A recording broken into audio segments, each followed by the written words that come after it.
Grand Lille TV, 7 jours, 7 minutes. Bonjour à toutes et à tous et bienvenue dans cette édition spéciale, les résultats, les réactions du premier tour des élections législatives.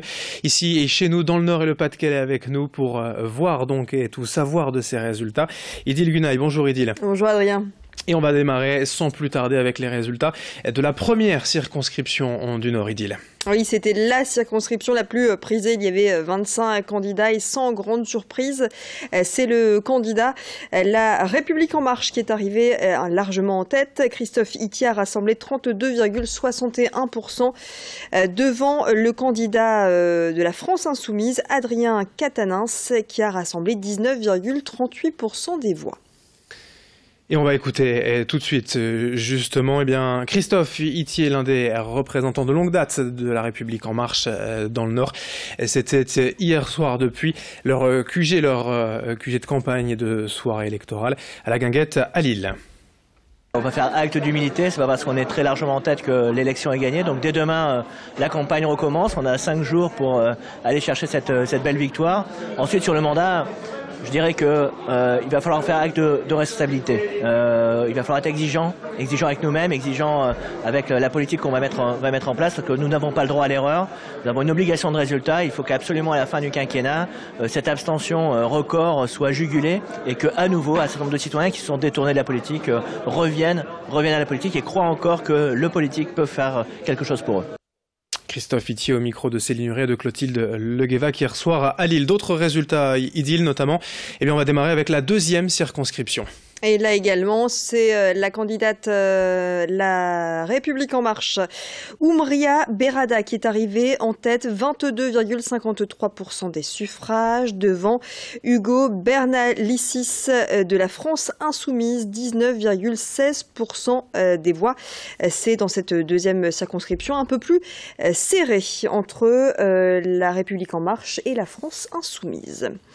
Quatrième circonscription, on va partir du côté de la Madeleine, Saint-André ou encore Lambersart, avec là aussi une large victoire de Brigitte Liso, la candidate La République En Marche, devant le candidat LR, les Républicains, Jacques Houssin, le successeur de Marc-Philippe Daubresse, député maire de Lambersart, qui a rassemblé 16,64%.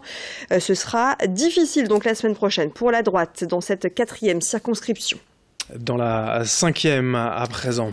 Effectivement, la cinquième circonscription, là aussi victoire de Guillaume Deconinck, le candidat La République En Marche, avec 29,92% des voix, devant le député sortant Sébastien Huyghe, candidat Les Républicains, qui a quant à lui réuni 23,63% des suffrages. Sixième circonscription dans la Pévèle cette fois, avec La République En Marche en tête.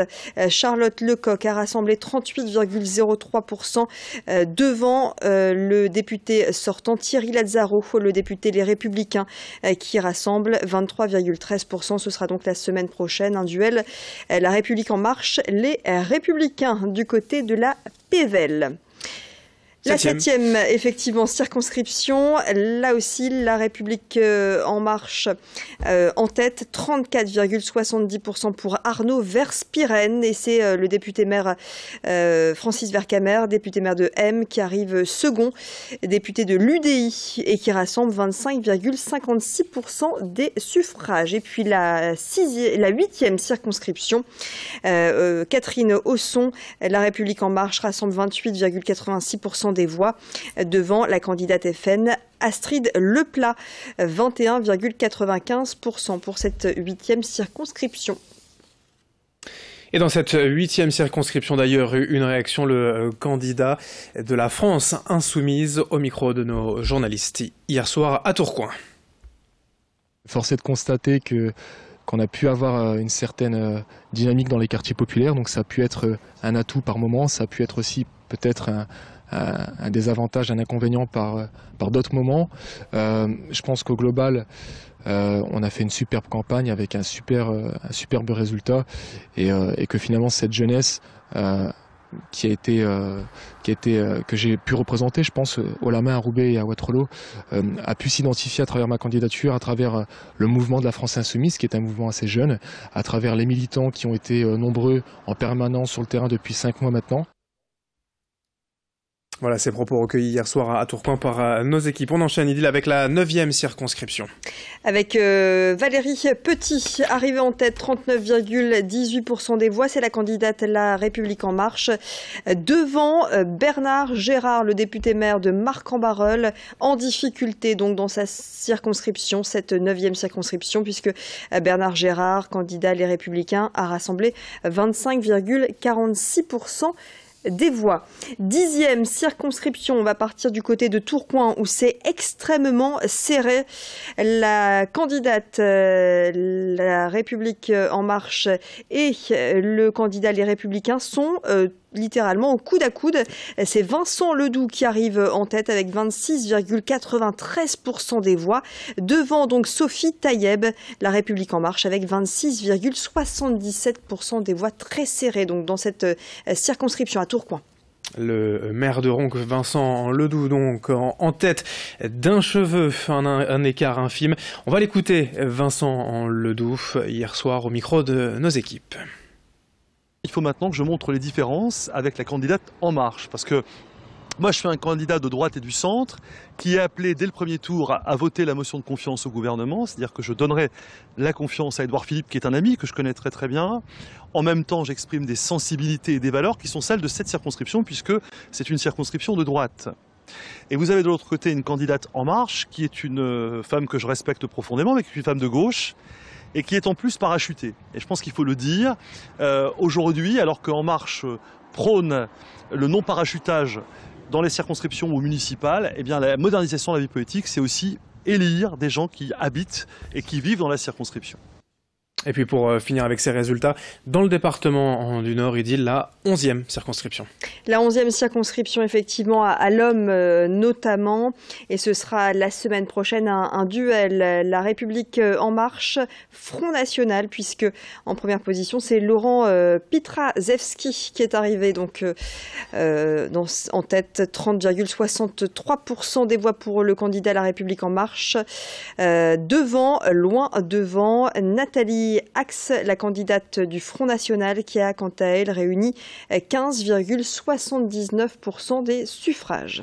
On part dans le Pas-de-Calais avec des résultats également à vous donner, notamment dans la 7e circonscription du Pas-de-Calais. Ici, nous sommes à Calais, dans les cantons de Calais Sud-Est et Calais Est. Résultat de cette 7e circonscription, le candidat du Front National, Philippe Olivier, est en tête avec 24,4%, devant le candidat des Républicains, Pierre-Henri Dumont, 21,67%. Voilà pour les deux qualifiés.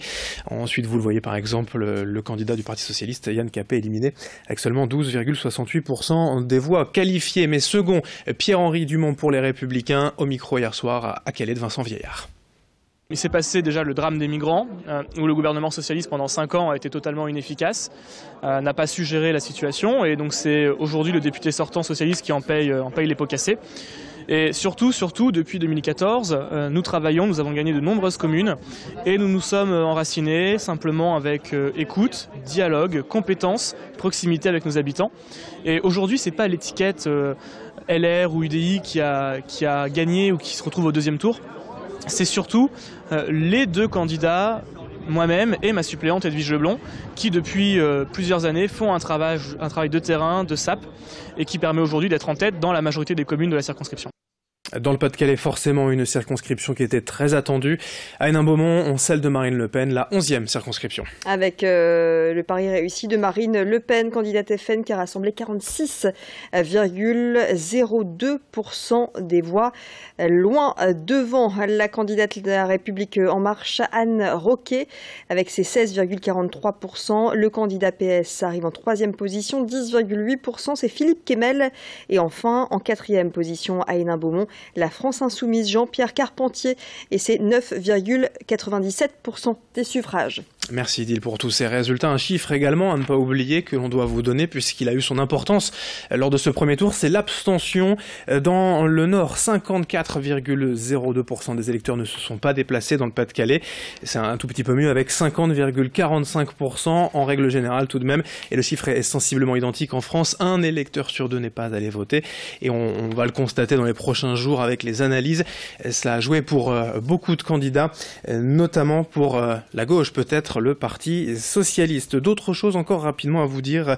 Il y a la disparition du Parti socialiste. Aucun candidat du PS au second tour, ni dans le Nord ni dans le Pas-de-Calais. C'est guère mieux pour la droite, les Républicains ou l'UDI. Avec 9 candidats seulement présents au second tour, c'est évidemment la République en marche qui s'en tire le mieux avec 18 candidats présents au second tour. Le Front National place quant à lui 11 candidats au second tour dans le Nord. Merci Idil pour tous ces résultats. Merci à toutes et à tous. Et merci, je le rappelle, à toutes nos équipes techniques et à l'ensemble de la rédaction pour la mobilisation lors de cette soirée. Très belle journée en ce lundi. D'autres réactions, bien sûr, à suivre dans nos prochaines éditions. Grand Lille TV, 7 jours, 7 minutes.